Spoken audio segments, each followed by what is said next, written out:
کہ ایک صحابی کے بارے میں آیا کہ ان کے بارے میں جب یہ معلوم ہوا تو دوسرے ملک کے بادشاہ نے اپنے ایلچی کو بھیجا اور ان کو خط بھیجا کہ تمہارے ساتھی یعنی تمہارے پیغمبر نے تم کو دھتکار دیا ہے، تم میرے پاس آ جاؤ، میں تمہیں بہت مال دوں گا، میں تمہیں حکومت دے دوں گا، لالچ دیا اور ان سے کہا کہ تم اسلام کو چھوڑ دو، ہمارے پاس آ جاؤ۔ ان صحابی نے فرمایا یہ اللہ کی آزمائش ہے، اس کے خط کو پھاڑ کر پھینک دیا اور یہ کہا اللہ کے رسول کو چھوڑ کر میں کہیں جانے والا نہیں ہوں۔ تو اس طرح آزمائش بھی ان کی ہوئی ہے۔ تو بعض وہ ہیں جن کی جو اللہ کی رحمت کے امیدوار ہیں، اللہ تعالیٰ حکمت والا جاننے والا ہے، تو بعض کی آیتوں میں اللہ تعالیٰ نے ان کی معافی کا اعلان بھی کر دیا۔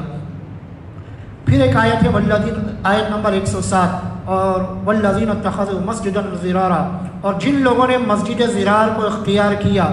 ضرارن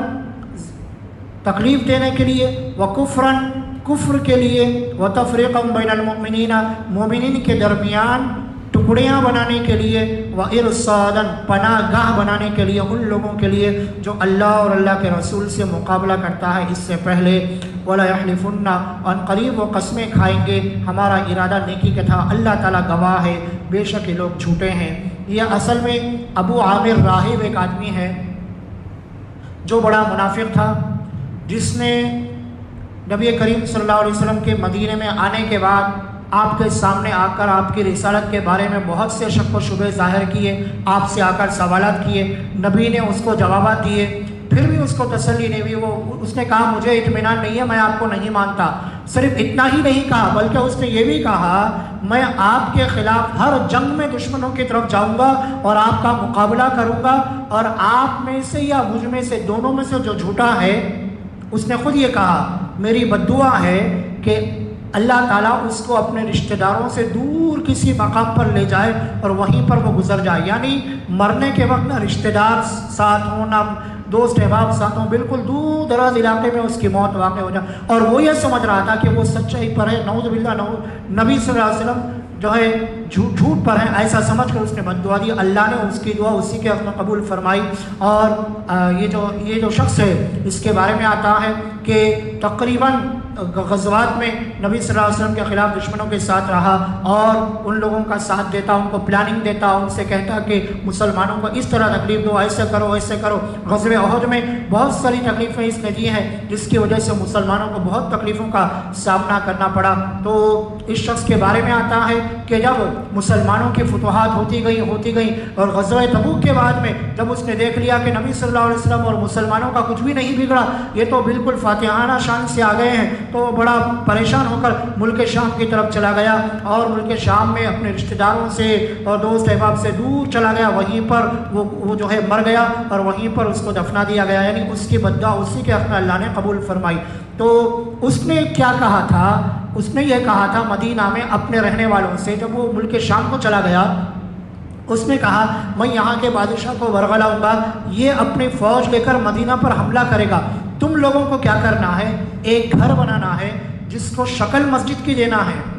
لیکن وہ اندر سے ہماری خفیہ جگہ رہے گی، وہاں پر ہتھیار رکھے جائیں گے، وہاں پر مسلمانوں کے خلاف جو پلاننگ کرنا ہے، مجھے جو قاصدوں کو بھیجنا ہے، ظاہر بات ہے وہ تمہارے گھروں کو آئے گا تو لوگ پہچان لیں گے، لہٰذا وہ مسجد میں آنے کے بہانے میری طرف سے لوگ آئیں گے تمہارے پاس خبریں دینے کے لیے، تم میرے پاس خبریں بھجوایا کرو۔ تو ایک جگہ ہونی چاہیے، ایک مرکز ہونا چاہیے، ایک خفیہ میٹنگ ہال ہونا چاہیے جہاں پر ہم اسلام کے خلاف، نبی کے خلاف، مسلمانوں کے خلاف پلاننگ کر سکیں۔ اس لیے ان لوگوں نے مسجد کی شکل دی اور اندر سے گویا ایک میٹنگ کا کمرہ بنایا، اور نبی صلی اللہ علیہ وسلم جب غزوہ تبوک سے واپس آنے والے تھے اس سے پہلے ان لوگوں نے جو ہے یہ کام مکمل کر لیا اور مسجد کی شکل دے دی، اور اس کے بعد نبی کی خدمت میں آ کر انہوں نے عرض کیا یا رسول اللہ ہمارے گھر دور دور ہیں اور گرمی میں بارش میں آنا مشکل ہوتا ہے، بہت سے ضعیف لوگ بھی ہیں جن کو جو ہے مسجد نبوی تک آنا دشوار ہے، لہذا ہم نے قریب میں ایک مسجد بنائی ہے، آپ ایک مرتبہ آ کر صرف ایک نماز آپ ادا کر دیجئے تاکہ اس مسجد کی اوپننگ ہو جائے، افتتاح ہو جائے، آگے ہم اس مسجد کو سنبھال لیں گے۔ نبی صلی اللہ علیہ وسلم بڑے خوش ہوئے، ٹھیک ہے مسجد بنا رہے ہیں تو خوشی کی بات ہے، اللہ کا گھر بن رہا ہے، لیکن جب آپ مدینہ کے قریب آنے والے تھے تو اس وقت میں جبرائیل علیہ السلام آئے اور آنے سے پہلے ہی اللہ کے نبی کو یہ کہہ دیا کہ اللہ تعالیٰ نے یہ فرمایا ہے کہ یہ مسجد نہیں ہے، یہ مسجد کی شکل میں گھر بنایا گیا ہے، یہ خفیہ میٹنگ ہال بنایا گیا ہے، آپ ہرگز اس جگہ نماز نہیں پڑھنا چاہیے۔ پھر اللہ کے نبی صلی اللہ علیہ وسلم کے حکم سے 2 صحابہ گئے اور انہوں نے جا کر اس کو ڈھا دیا، اس کو آگ لگا دیا، اس کو بالکل مسمار کر دیا، ختم کر دیا۔ اس کے بارے میں ان آیتوں کو اللہ نے نازل فرمایا، والذین اتخذوا مسجدا ضرارا، جن لوگوں نے مسجد کو بنایا ضرارا، تکلیف دینے کے لیے، کفر پھیلانے کے لیے، مسلمانوں کو ٹکڑوں میں بانٹنے کے لیے اور اپنی پناہ گاہ بنانے کے لیے، اللہ فرماتے ہیں یہ آپ کے پاس آ کر قسم کھائیں گے ہم ایسا نہیں کرتے، ہم تو نماز پڑھنے کے لیے بنائے ہیں۔ اللہ فرماتے ہیں واللہ یشہد، اللہ گواہی دیتا ہے، انہم لکاذبون، یہ برابر جھوٹے ہیں، یہ اپنے وعدے میں سچے نہیں ہیں، ان کی بات مت سنیے۔ لا تقم فیہ ابدا، آیت نمبر 108، آپ اس میں ہرگز مت کھڑیے کا مطلب یہ ہے نماز پڑھنے کے لیے مت کھڑیے۔ لمسجد اسس علی التقوی من اول یوم، بے شک وہ مسجد جس کی بنیاد اسس تاسیس سے ہے۔ تاسیس کا معنی ہوتا ہے جو سنگ بنیاد رکھا جاتا ہے، جو مسجد جب مکمل ہو جاتی ہے تو باہر تختی لگائی جاتی ہے، یوم تاسیس یعنی فاؤنڈیشن ڈے جو ہوتا ہے، تو اس سے اسیسا نکلا۔ وہ مسجد جس کا فاؤنڈیشن رکھا گیا علی التقوی، اللہ کے ڈر کے اوپر، من اول یوم، جب سے وہ بنائی گئی ہے، احق، وہ زیادہ بہتر ہے، ان تقوم فیہ، کہ آپ اس میں آپ کھڑے۔ یعنی اس کا مطلب یہ ہے کہ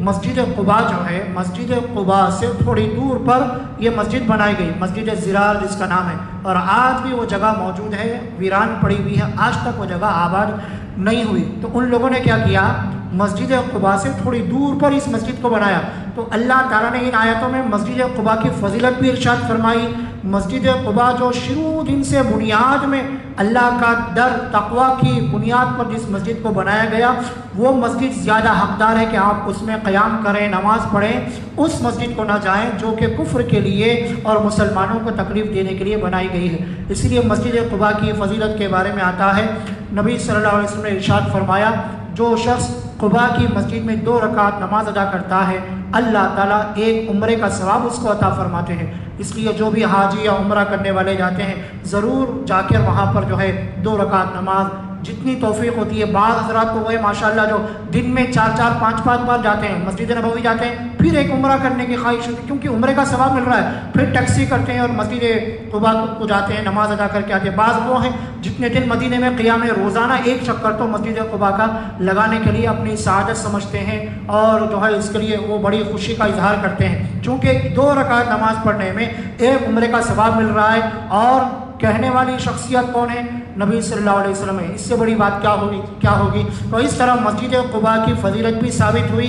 اور خود نبی صلی اللہ علیہ وسلم کے بارے میں آتا ہے، آپ کبھی سوار ہو کر بھی مسجد قباء جاتے تھے اور کبھی آپ مسجد نبوی سے پیدل بھی مسجد قباء جا کر آتے تھے۔ گویا آپ کو مسجد قباء سے ایک محبت تھی، کیونکہ مدینہ منورہ میں آپ کے داخل ہونے سے پہلے جو مسجد پہلے بنائی گئی وہ مسجد قباء ہے۔ اسلام میں سب سے پہلی جو مسجد بنائی گئی ہے نبی صلی اللہ علیہ وسلم کے ہاتھوں سے، وہ مسجد قباء ہے۔ بعد میں مسجد نبوی تعمیر کی گئی ہے۔ تو وہ مسجد جس کا فاؤنڈیشن، جس کی بنیاد اللہ کے ڈر پر رکھی گئی ہے، وہ زیادہ حقدار ہے کہ آپ اس میں قیام کریں۔ فیہ رجال، اس میں ایسے لوگ ہیں، یحبون ان یطہروا، جو پاکیزگی کو پسند کرتے ہیں، واللہ یحب المطہرین، اور اللہ تعالیٰ پاک رہنے والوں کو پسند فرماتا ہے۔ جب یہ آیت کا ٹکڑا اترا، وہاں پر ایسے لوگ ہیں جو بہت پاک صاف رہتے ہیں اور اللہ ان کو پسند فرماتا ہے، تو نبی صلی اللہ علیہ وسلم کو بھی تعجب ہوا کہ ان کے اندر ایسی کیا چیز ہے کہ جس کے لیے اللہ نے ان کی تعریف فرمائی کہ وہ بہت پاک صاف رہنا پسند کرتے ہیں۔ تو آپ ان کے پاس گئے اور جا کر ان سے فرمایا، اے قباء کے رہنے والوں، یعنی مسجد قباء کے اطراف جو لوگ تھے ان کو بلا کر فرمایا، تمہاری تعریف میں مسجد قباء کی فضیلت تو آئی ہے، ساتھ میں تمہاری تعریف بھی اللہ نے فرمائی ہے کہ تم بہت پاک صاف رہتے ہو، تم ایسا کیا کام کرتے ہو؟ تو انہوں نے عرض کیا، یا رسول اللہ، اصل میں ہم جتنے لوگ یہاں پر ہیں، ہماری عادت ہے جب ہم قضائے حاجت کو جاتے ہیں تو ڈھیلے کا استعمال بھی کرتے ہیں، ساتھ میں پانی کا بھی استعمال کرتے ہیں۔ تو اللہ تعالیٰ نے اس کو بہت پسند فرمایا، چونکہ عرب میں آج بھی جو ہے پیٹرول سستا ہے، پانی مہنگا ہے، تو اس زمانے سے ہے، پانی کا ملنا مشکل تھا، تو ڈھیلے وغیرہ اب آج کے زمانے میں ٹیشو پیپر وغیرہ نکلے ہیں، تو اس کی مثال ایسی ہو گئی جیسے کوئی ٹیشو پیپر استعمال کرے، پھر ٹیشو کو استعمال کرنے کے بعد پانی کا بھی استعمال کر لے اگر پانی میسر ہے۔ ٹیشو سے بھی استنجا ہو جاتا ہے، ڈھیلے سے بھی استنجا ہو جاتا ہے، لیکن زیادہ بہتر یہ ہے ڈھیلا بھی استعمال کیا جائے، پانی بھی استعمال کیا جائے، ٹیشو پیپر بھی استعمال کیا جائے، ساتھ میں پانی بھی استعمال کر لے، تاکہ پاکیزگی میں زیادہ فضیلت آدمی کو حاصل ہو جائے۔ اور ایک جواب اس کا یہ بھی ہے، چونکہ اس زمانے میں جو غذا ہوتی تھی وہ سوکھی غذا کھائی جاتی تھی، کھجور وغیرہ کھاتے تھے، تو استنجا بھی ان کو ویسے ہی آتا تھا، کہیں زیادہ غلاظت پھیلتی نہیں تھی، تو غلاظت بھی سوکھی ہوتی تھی، تو ان کے لیے استنجا کرنا وغیرہ آسان ہو جاتا تھا۔ آج کے زمانے میں چونکہ غذا بدل گئی ہے، تو اس لحاظ سے اس زمانے میں اور آج کے زمانے میں بہت فرق ہے، لہذا آج بھی اگر کوئی گاؤں میں دیہات میں رہنے والے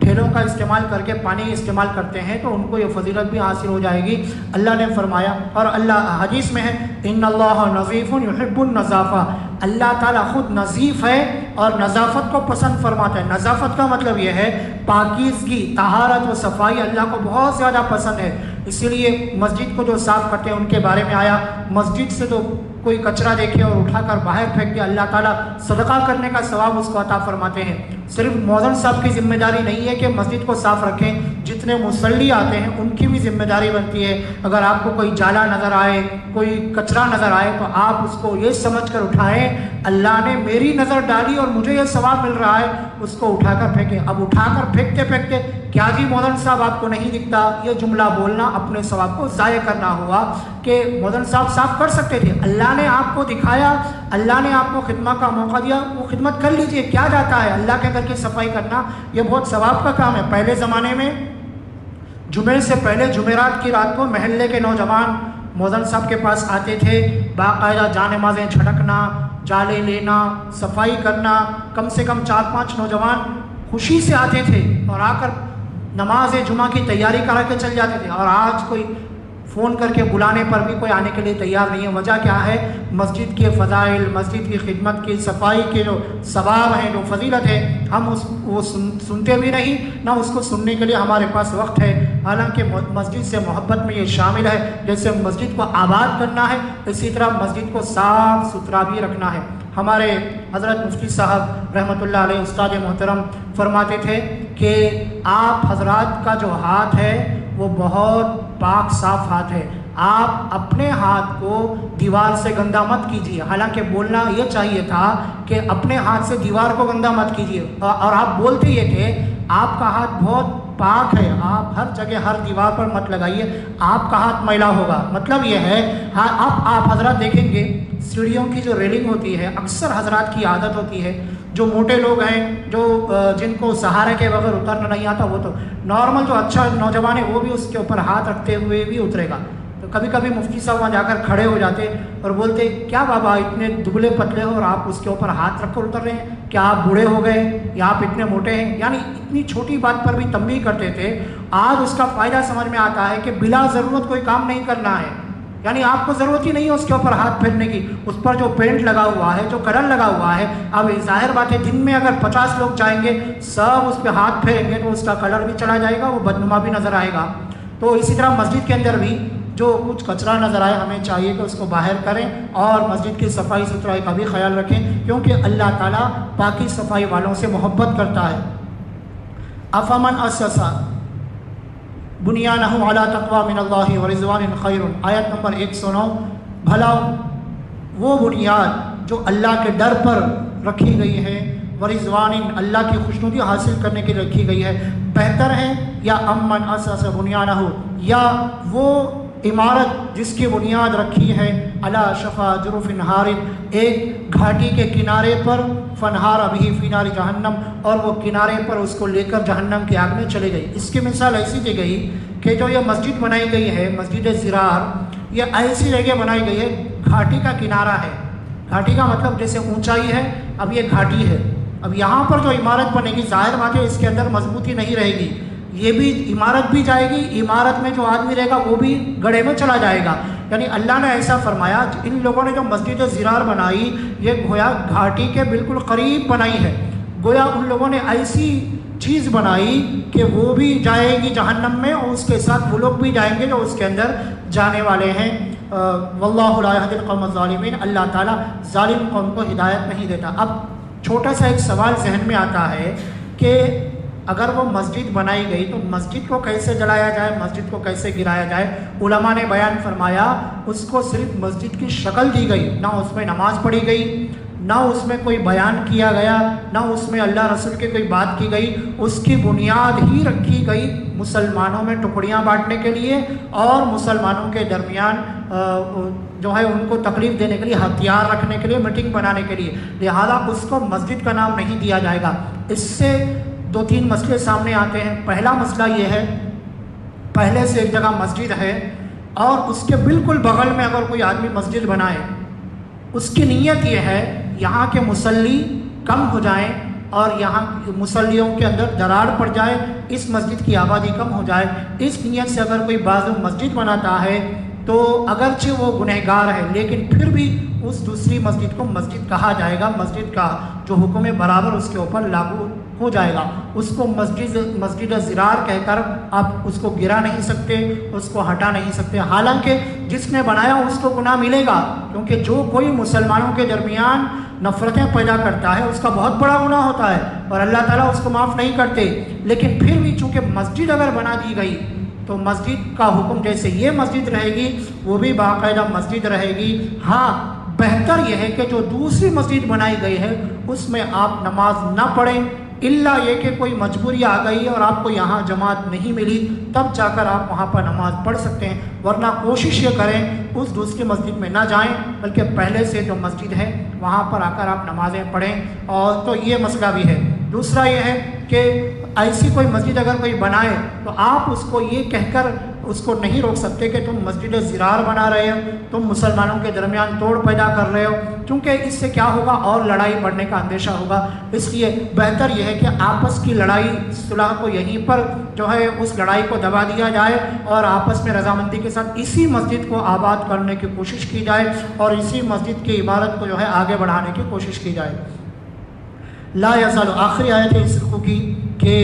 لا یزال مسلسل بنیانہم الذی بنوا ریبۃ فی قلوبہم، مسلسل اس کی بنیاد ان کے دلوں میں کھٹکتی رہے گی، الا ان تقطع قلوبہم، مگر یہ کہ آپ ان کے دلوں کو کاٹ دیں۔ یعنی اگرچہ یہ مسجد جل گئی، یہ وہ مسجد کی شکل جس کو دی گئی وہ جل گئی، ختم ہو گئی، لیکن پھر بھی ان کو کھٹکتی رہے گی یہاں تک کہ ان کی موت آ جائے۔ واللہ علیم حکیم، اللہ تعالیٰ جاننے والا ہے، حکمت والا ہے۔ وجہ یہ ہے کہ جو آدمی گناہ کرتا ہے، غلطی کرتا ہے، اگرچہ بعد میں توبہ کرے لیکن اس کے دل میں وہ کھٹکتا رہتا ہے، تو اللہ فرماتے ہیں ان کے سامنے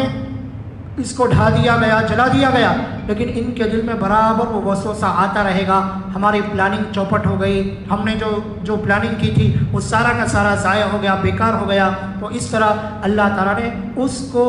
زرار کا نام دیا اور مسجد قباء کی تعریف فرمائی، فضیلت ارشاد فرمائی۔ تو اس طرح یہ رکوع جو ہے ہمارا مکمل ہوا اور اس میں اللہ تعالیٰ نے بہت سے علمی نکات ہمارے لیے بیان فرمائے ہیں۔ اس میں سب سے پہلی بات وہ شروع میں آئی، تمام صحابہ کی تعریف ہے، ہر صحابی کا ادب کرنا، احترام کرنا ہم میں سے ہر مسلمان پر لازم ہے، چاہے وہ مرد صحابہ ہوں چاہے عورت صحابیات ہوں، ہم تمام جتنے صحابہ ہیں من اول الى آخر، سب سے پہلے صحابی حضرت ابو بکر صدیق رضی اللہ تعالیٰ وہاں سے لے کر جنہوں نے سب سے آخری میں اسلام قبول کیا، ان تک جتنے صحابہ ہیں ہم سب کا نام بڑے ادب کے ساتھ، احترام کے ساتھ لیں گے۔ ان کے درمیان اگر کوئی اختلافات ہوئے تو ان کے ذاتی مسئلہ ہے، ہمیں اور آپ کو کوئی رائٹ نہیں ہے اور کوئی ہمارا اختیار نہیں ہے کہ ہم ان کی شان میں یا ان کی تعریف میں کچھ غلط کہہ سکیں، اور اگر کوئی ایسا کہتا ہے ہماری ذمہ داری ہے اس کو خاموش کرائیں اور اس کو ہم چپ کرائیں۔ دوسری بات یہ ہے کہ قرآن و حدیث کی جو تشریح ہے، صحابہ اکرام ہی نے جو تشریح بیان فرمائی اسی پر عمل کیا جائے گا۔ اور تیسری بات ہمیں اس سے سمجھ میں آئی کہ اسی سے تابعین کی فضیلت بھی معلوم ہوتی ہے۔ حضرات تابعین کا مطلب یہ ہے جنہوں نے ایمان کی حالت میں صحابہ کا زمانہ پایا، ان کو تابعین کہتے ہیں۔ تابعین کا مطلب ہے جنہوں نے ایمان کی حالت میں تابعین کا زمانہ پایا، یعنی نبی صلی اللہ علیہ وسلم کا زمانہ، پھر صحابہ کا زمانہ، پھر تابعین کا زمانہ، پھر تابعین کا زمانہ۔ اور آپ کو معلوم ہونا چاہیے حضرت امام اعظم ابو حنیفہ رحمۃ اللہ علیہ کا شمار تابعین میں ہوتا ہے۔ لہذا جو لوگ امام صاحب کو غلط کہتے ہیں یا امام صاحب کی شان میں گستاخی کرتے ہیں انہیں توبہ کر لینا چاہیے، کیونکہ امام صاحب کا درجہ بہت بڑا ہے، جن کو ہمارا فالو کرتے ہیں حضرت امام اعظم ابو حنیفہ رحمۃ اللہ علیہ حافظ حدیث۔ حافظ حدیث کا مطلب یہ ہوا جیسے حافظ قرآن کو قرآن یاد رہتا ہے، حافظ حدیث کو پوری حدیثیں یاد رہتی ہیں، لاکھوں حدیثیں ان کو یاد تھیں۔ اور بعض لوگ جاہل قسم کے لوگ یہ کہتے ہیں ان کو 6 حدیثیں یاد تھی، ان کو 16 حدیثیں یاد تھی۔